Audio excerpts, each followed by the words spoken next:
Hello my friends, welcome to my channel excel your economics. आज की video मेरी 12th class के students के लिए and in today video we are going to continue with the same topic, Indian economy on the eve of independence.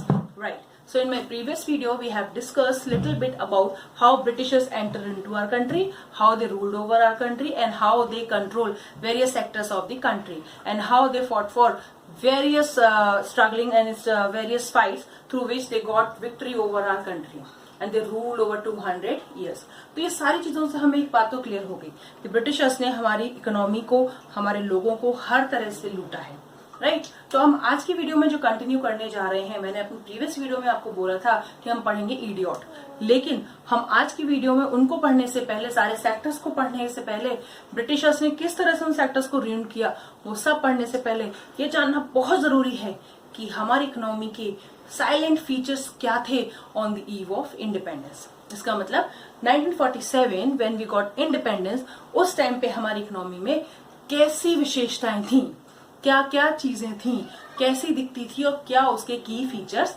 थे। So before we go with the session, जिन लोगों ने भी मेरा चैनल सब्सक्राइब नहीं किया है अभी तक, जल्दी से जाइए और मेरा चैनल सब्सक्राइब करिए। जाना नहीं है, बटन नीचे ही है, तो just subscribe it and click on the bell icon also so that you can get time to time notification for my upcoming videos, right. So before we start with our session, मैं एक आपको प्यारी सी line फिर से सुनाना चाहती हूँ जिससे हम समझ सकें, एक नॉलेज, कैची नॉलेज आपको मिल जाए कि हम इस टॉपिक में क्या पढ़ने वाले हैं।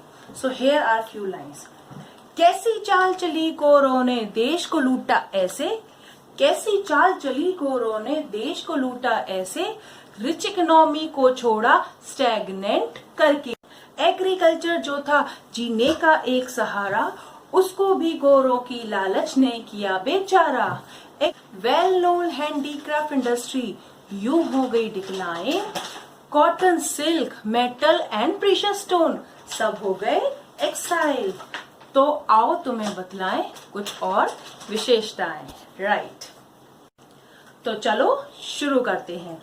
आज हम पढ़ रहे हैं फीचर्स ऑफ इंडियन इकोनॉमी। जैसे एक बार बताओ कैसी लगी मेरी, बैठे बैठे ऐसी मेरे दिमाग में ख्याल आते रहते कि क्यों ना इंडियन इकोनॉमी को थोड़ा सा इंटरेस्टिंग बनाते चलूं साथ साथ, जिससे आपको भी मजा आए और मुझे भी पढ़ाने का फायदा हो, ताकि मेरा जो एम है ऑनलाइन फ्री एजुकेशन देने का वो पूरा हो सके। एंड मुझे पता है मेरे सारे स्टूडेंट मुझे जरूर हेल्प करेंगे इस तरह से मुझे ग्रो करने में, right. So here will begin features of Indian economy on the eve of independence.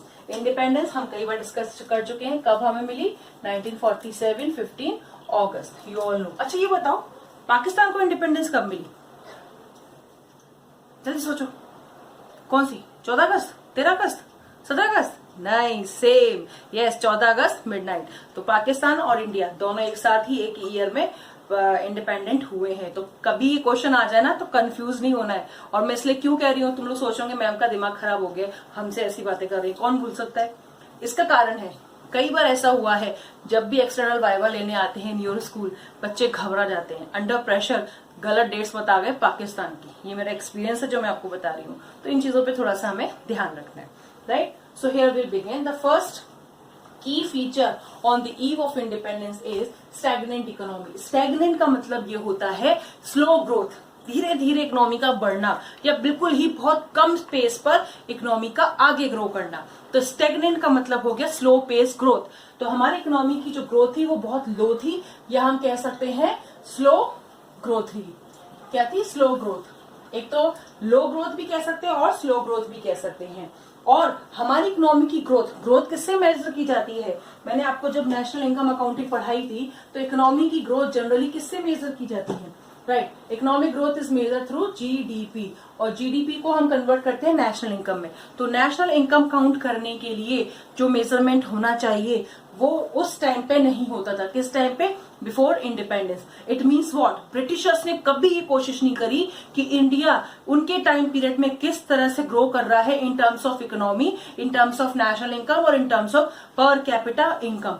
Their motive was just to ruin our country, to use our resources for developing their home country. और ये सबसे बड़ा reason था कि हमारी country में कोई भी नेशनल इनकम काउंटिंग नहीं कर पाया।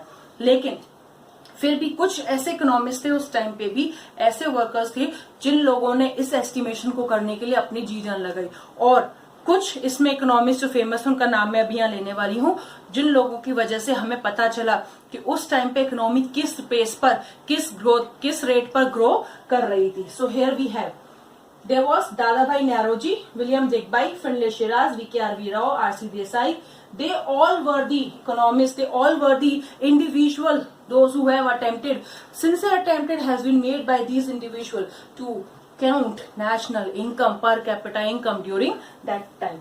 So according to, सबसे बड़ा जो एस्टिमेट हमने इकोनॉमी में उस टाइम यूज किया वो था V.K.R.V. राव का। ये क्वेश्चन आता है कि किसका एस्टिमेट सबसे ज्यादा हम वैल्यूएबल करते हैं, V.K.R.V. राव का। क्यों? क्योंकि इनके एस्टिमेट को ही उस टाइम पे काउंट किया गया और उसके बेसिस पे ही इकोनॉमिक ग्रोथ को समझा गया, इकोनॉमी की डेवलपमेंट को समझा गया और उस कंपैरिजन के बेसिस पे हमने आगे की प्लानिंग करी आफ्टर इंडिपेंडेंस। तो उसमें क्या था, उनके एस्टिमेट को सिग्निफिकेंट माना गया। इनके अकॉर्डिंग क्या था कि रियल आउटपुट ड्यूरिंग फर्स्ट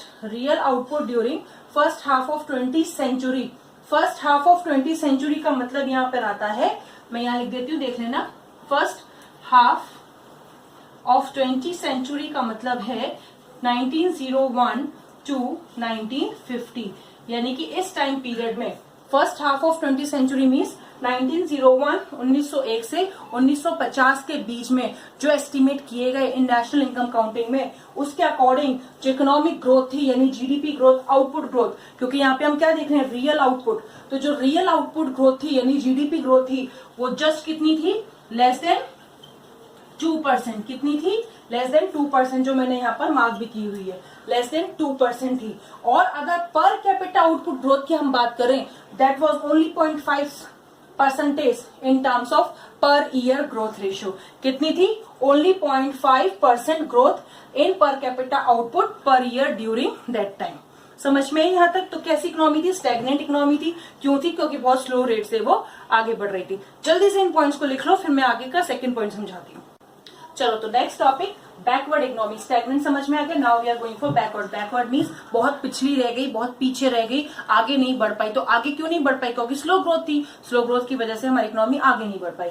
तो बैकवर्ड हमने क्यों कहा? क्योंकि यहाँ के लोग बैकवर्ड रह गए। बैकवर्ड क्यों रह गए? उन लोगों के पास इनकम नहीं थी, पैसा नहीं था जिससे वो अपने आप को ग्रोथ कर सकते थे। क्योंकि ब्रिटिशर्स ज्यादातर हमारी पॉपुलेशन जो एग्रीकल्चर में थी उनको एक्सप्लॉइट करते थे, काम करवाते थे, बट उनको रिटर्न में अच्छा अमाउंट ऑफ इनकम नहीं देते थे, इसलिए वो ग्रो नहीं कर पाए। तो बैकवर्ड इकोनॉमी थी, on the basis of which we will understand कि पर कैपिटा इनकम एट 1947-48 जो एस्टिमेट की गई थी, that time it was only ₹230।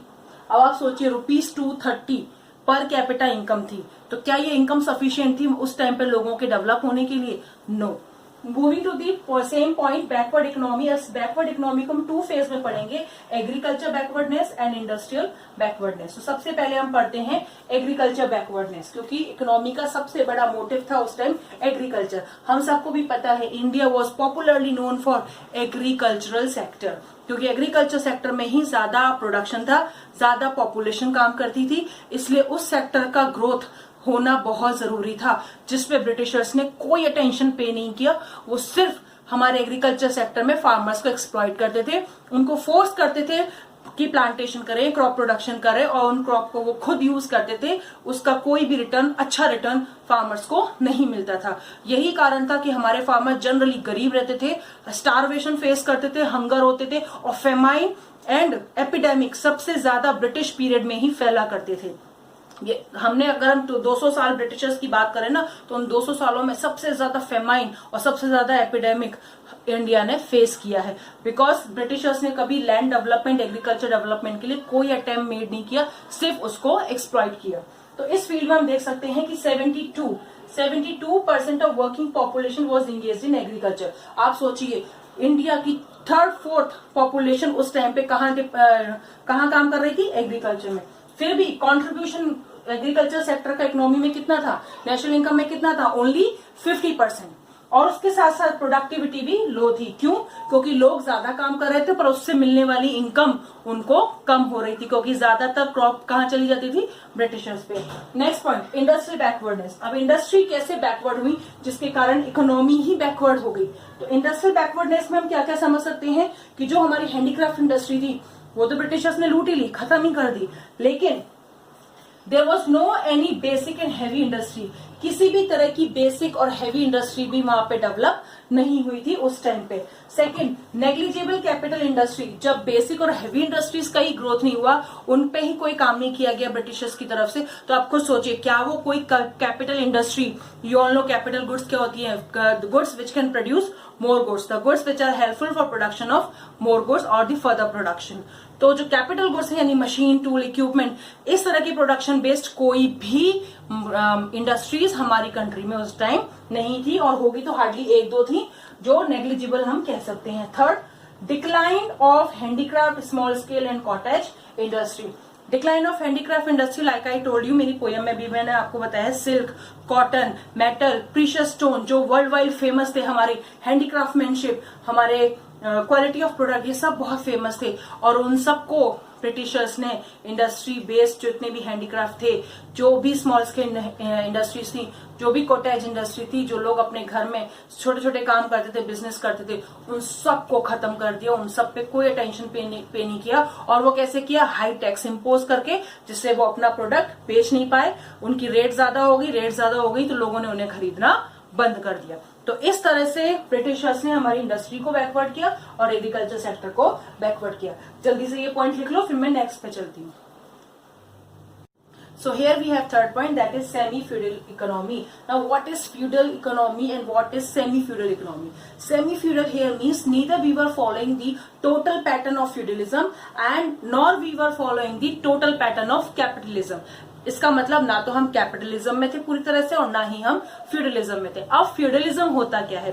Feudalism is a simple system in which we have middle man between cultivator and government, और इन middle man को हम क्या बोलते हैं? जमींदार। Yes, you all must be aware of zamindari system, like you all have seen movie लगान देखी होगी तो आपको पता होगा जमींदार किस तरह से फार्मर्स को एक्सप्लॉइट करते थे। तो कल्टीवेटर जो एक्चुअल प्रोडक्शन करता है एग्रीकल्चर सेक्टर में, उसके और गवर्नमेंट यानी ब्रिटिशर्स के बीच में कौन हुआ करता था? Middle man. तो उस सिस्टम को हम बोलते हैं फ्यूडलिज्म। तो हमारी कंट्री में फ्यूडलिज्म भी था और साथ साथ कैपिटलिज्म भी था, क्योंकि कुछ मॉडर्न इंडस्ट्री जो ब्रिटिशर्स ने डेवलप की थी on account of capital industry, like iron steel industry, 1907 में हमारी पहली iron and steel industry setup हो गई थी, दैट इज टिस्को। इसके बारे में और डिटेल में अभी जब इंडस्ट्रियल सेक्शन हम पढ़ेंगे तब बताऊंगी। राइट तो इस तरह से जो इंडस्ट्रीज ग्रोथ हुई थी उस टाइम पे टेक्निकल बेस्ड और कैपिटल बेस्ड, वो भी इकोनॉमी में थी। साथ साथ एग्रीकल्चर सेक्टर में भी ब्रिटिशर्स ने कमर्शलाइजेशन किया, ऐसी क्रॉप्स का प्रोडक्शन किया जिससे उनकी इनकम बहुत ज्यादा बढ़ सके। तो उस कमर्शलाइजेशन को, उस तरह की क्रॉप प्रोडक्शंस को उन्होंने कैपिटल सोर्स बनाने के लिए यूज किया। तो इस सिस्टम को हम बोलते हैं कैपिटलिज्म। तो हमारी इकोनॉमी में दोनों ही चल रहे थे, एक तरफ मिडिल मैन भी चल रहे थे और एक तरफ कमर्शलाइजेशन भी चल रहा था, और कैपिटल बेस्ड इंडस्ट्रीज भी कुछ ग्रो हुई थी जो ब्रिटिशर्स ने अपने खुद के मोटिव के लिए शुरुआत की थी। और इसमें कुछ ही इंडस्ट्रीज थी, एक दो सीमेंट और कॉटन और शुगर इंडस्ट्री, जिनके बेसिस पे वो अपना प्रोडक्शन कर रहे थे और उसको अपनी ब्रिटिश कंट्री, होम कंट्री के लिए, डेवलपमेंट के लिए यूज कर रहे थे। तो इसलिए हम इसको बोलते हैं सेमी फ्यूडल इकोनॉमी। ना तो पूरी फ्यूडल थी ना पूरी कैपिटल थी। इट इज अ मिक्स्ड और semi feudal economy. Feudalism leads, ये जो मोड था ना फ्यूडलिज्म मोड, उसकी वजह से क्या हो गया था? प्रोडक्शन बहुत लो हो गया था, क्योंकि मिडिल मैन सबसे ज्यादा एक्सप्लॉइट करते थे। अब इसको समझना कैसे, मिडिल मैन करते कैसे थे? क्या होता था जमींदारी सिस्टम में, लाइक गवर्नमेंट ने कहा कि आप 10% टैक्स लगाओगे कल्टीवेटर्स पे, उनकी प्रोडक्शन पे, ठीक है। तो जमींदार क्या करते थे? उनसे 15% टैक्स लेते थे। तो 10% जो गवर्नमेंट ने लगाया वो तो उनके पास गया, रिमेनिंग 5% उन्होंने अपने पास रख लेते थे। कौन? जमींदार। इस तरह से फार्मर्स हमारे एक्सप्लॉइट होते थे। तो यही कारण था कि ये सिस्टम हमारी कंट्री में चल रहा था। जल्दी से इसके की फीचर लिख लो, फिर मैं नेक्स्ट पॉइंट पे चलती हूँ। Now moving to the fourth feature, that is known as colonial economy. Colonial economy means Britishers economy, यानी ब्रिटिशर्स के खुद के मोटिव के लिए, खुद के बेनिफिट के लिए डेवलप की गई इकोनॉमी। यानी उनका मोटिव क्या था? इकोनॉमी को ग्रो करने का। हमारी कंट्री में ग्रो क्या करी? एक्चुअली स्लो डाउन करी, बट कॉलोनियल इकोनॉमी का मोटिव क्या हो गया यहाँ पर कि ब्रिटिश इंडस्ट्रीज को, ब्रिटिश इकोनॉमी को ग्रो करने के लिए उन्होंने हमारी इकोनॉमी को सिस्टमैटिकली खत्म किया, डिस्ट्रॉय किया और हमारे सारे सेक्टर्स को डिप्लीट किया so that they can use our raw material to fulfill the demand of raw material for British industries, right? So here we can say that Indian economy was based on colonial economy. तो क्या होता है? Colonial economy means Britishers use our economy to grow British economy. Simple सी बात है, उन्होंने अपनी industries को डेवलप करने के लिए, अपनी इकोनॉमी को डेवलप करने के लिए हमारी इकोनॉमी को यूज किया, राइट? To fold motive. अब इस सिस्टम को, कॉलोनियल इकोनॉमी को अगर हम क्लियरली क्लासिफाई करें तो उनका टू फोल्ड मोटिव था बिहाइंड सिस्टमैटिक डी इंडस्ट्रियलाइजेशन। अभी मैंने पढ़ाया था ना इंडस्ट्रियल बैकवर्डनेस, तो वो उन्होंने कैसे क्रिएट करी? With the use of their two fold motive. दो मोटिव थे, दो कारण थे जिनकी वजह से हमारी इंडस्ट्री धीरे धीरे सिस्टमैटिक तरीके से डिक्लाइन हो गई और ब्रिटिश इंडस्ट्री में प्रोड्यूस हुए प्रोडक्ट हमारी इकोनॉमी में मार्केट प्लेस कर गए। यानी हमारी इकोनॉमी में हमारे ही प्रोडक्ट ब्रिटिश प्रोडक्ट से रिप्लेस्ड हो गए। क्यों? क्योंकि हमारे प्रोडक्ट, हैंडीक्राफ्ट इंडस्ट्री की जो प्रोड्यूस प्रोडक्ट थे उन पे लगा दी हैवी टैक्सेस, अब उनकी प्राइसेस हो गई हाई। और ब्रिटिश होम इंडस्ट्री से जो प्रोड्यूस होकर आए वो प्रोडक्ट थे मशीन मेड और उनकी प्राइसेस हो गई लो। तो इस तरह मशीन मेड गुड्स बन गई चीपर और हैंडमेड गुड हो गई महंगी। तो मशीन मेड चीपर गुड ने रिप्लेस कर दिया market for handmade expensive good और हमारी हैंडीक्राफ्ट इंडस्ट्री धीरे धीरे बंद होनी शुरू हो गई क्योंकि कोई उन्हें खरीदता नहीं था। और ब्रिटिशर्स की इंडस्ट्री चल पड़ी क्योंकि उनके सामान ज्यादा डिमांड में हमारी इकोनॉमी में आ गए। तो ब्रिटिशर्स को यहाँ हुआ फायदा उनके मोटिव का। अब वो टू फोल्ड मोटिव क्या थे उसको हम थोड़ा सा और समझ लेते हैं। तो वो to fold motive behind systematic deindustrialisation क्या थे? First, supplier of raw material. Raw material की सप्लाई यानी export of raw material. Raw material कौन सा? Raw silk, raw jute, raw cotton, इन सब को वो हमारी कंट्री से ले जाते थे at very cheaper export rate. यानी टैक्स रेट बहुत कम थी, इस पे टैरिफ बहुत कम लगता था, जिस वजह से ये रॉ मटेरियल सस्ते हो गए उनके लिए। तो बहुत कम और नेग्लिजिबल रेट पर ये सारे रॉ मटेरियल कहाँ जा रहे थे? ब्रिटेन। क्यों जा रहे थे? ब्रिटेन इंडस्ट्रीज को डेवलप करने के लिए और to create a sprawling market for their final good or finished good which are produced in Britain। तो जो इंडस्ट्रीज ब्रिटेन में सेटअप थी वहां हमारे यहाँ से रॉ मटेरियल ले गए और हमारे ही रॉ मटेरियल से कन्वर्ट करके फाइनल फिनिश गुड बनाई मशीन से और उसी का कंज्यूमर कहाँ तैयार किया उन्होंने? इंडिया में। क्यों? मैंने अभी बताया ना, चीपर रेट पे बेच दी और इससे हमारी हैंडीक्राफ्ट इंडस्ट्री के प्रोडक्ट की डिमांड कम हो गई। कैसे हो गई? क्योंकि ये मशीन मेड गुड थी, फिनिश गुड थी। किससे बनी थी? हमारे ही रॉ मटेरियल से। तो हमें दो तरह से चीट किया कि नहीं किया? राइट? हमारा ही सामान हमें ही बेचा सस्ता करके, हमारा ही सामान ले गए सस्ते में, वहां अपनी मशीनों के थ्रू उन्होंने कन्वर्ट किया फाइनल गुड में, फिनिश गुड में और हमारी ही कंट्री में अपने प्रोडक्ट की मार्केट क्रिएट कर दी, हमारी ही कंट्री में अपने प्रोडक्ट के कंज्यूमर क्रिएट कर दिए। तो इस तरह से उन्होंने हमारी इकोनॉमी को क्या बना दिया? Feeder economy. किसकी फीडर इकोनॉमी? ब्रिटेन की। तो ब्रिटेन इंडस्ट्री को डेवलप करने के लिए हमारी इकोनॉमी को फीडर इकोनॉमी बना दिया। तो इसलिए यहाँ पे थर्ड पॉइंट आ जाता है फीडर इकोनॉमी। और फीडर इकोनॉमी कैसे बनी? इन टू मोटिव से। याद रखना है टू मोटिव, क्योंकि बार बार पूछे जाएंगे, हर स्टेट में पूछे जाते हैं। हर सेक्टर के एक्सप्लॉयटेशन के पीछे ब्रिटिशर्स के ये दो मोटिव फुलफिल होते हैं। ये सब मैं आपको बताऊंगी one by one in each topic of Britishers, how they ruled in our country, how they ruined our all sectors। हर जगह उनके दो मोटिव हमें क्लियरली दिखाई देंगे। So you just write down the whole, then I'll go for the next one। So here we have other key features of Indian economy on the eve of independence। अगर ये question कभी 6 number में आ जाए तो इन सबको अलग अलग करके भी आप लिख के 6 पॉइंट्स बना सकते हो, या फिर अगर 4 में आए तो 4 तो मैंने आपको डिटेल में समझाई थी। तो वो अदर की फीचर्स क्या है? Depleted economy. हमारी इकोनॉमी डिप्लीटेड थी, डिस्ट्रॉयड थी, क्योंकि बहुत जगह बहुत सारे सेक्टर हमारे रियून्ड कर दिए थे। किसने? ब्रिटिशर्स ने। सेकंड, डिपेंडेंट इकोनॉमी थी, हम पूरी तरह से डिपेंडिंग थे फॉरेन प्रोडक्ट्स के इम्पोर्ट्स पे। क्यों? क्योंकि ब्रिटिशर्स ने हमारी कंट्री को कंज्यूमर मार्केट बना दिया था अपने फाइनल गुड्स का। Cycle, kerosene oil, many machine goods, ये सारी चीजें हम फुली डिपेंडेंट थे किस पर? Foreign product. तो हमारी इकोनॉमी क्या हो गई थी? डिपेंडिंग इकोनॉमी हो गई थी। किसके ऊपर? ब्रिटेन इकोनॉमी पे। Next, poverty, extensive poverty. Like I said, 72% working population was engaged in agriculture. और agriculture से production होता था बहुत ज्यादा, but productivity per person was very low, क्योंकि उनको उनके production के against income बहुत ज्यादा कम मिलती थी, जिस वजह से वो लोग गरीब रहे. Starvation, hunger, suffering with mall nutrition, ये सारे की फीचर थे हमारे लोगों के उस टाइम पर. तो in all short extensive poverty थी, जिसका कोई मेजरमेंट भी नहीं है. हमारे इकोनॉमिस्ट जो हमारे इंडिविजुअल एस्पेक्ट्स थे उस टाइम पे, लाइक फिनले शिराज, वी.के.आर.वी. राव, इन सब के पास भी पॉवर्टी का कोई मेजरमेंट नहीं है, क्योंकि poverty was uncontrollable that time. Starvation, hunger की वजह से हमारी कंट्री जनरली एपिडेमिक और कई बार फेमाइन्स भी फेस करी है. और हमारी कंट्री का सबसे बड़ा फेमाइन जो आया था दैट वाज 1943 में, बंगाल फेमाइन, जिसमें 30 लाख लोग मरे थे. क्यों? भूख के कारण. फेमाइन, 30 लाख लोग मरे थे बंगाल में 1943 में. It was known as Bengal famine 1943 before independence, right.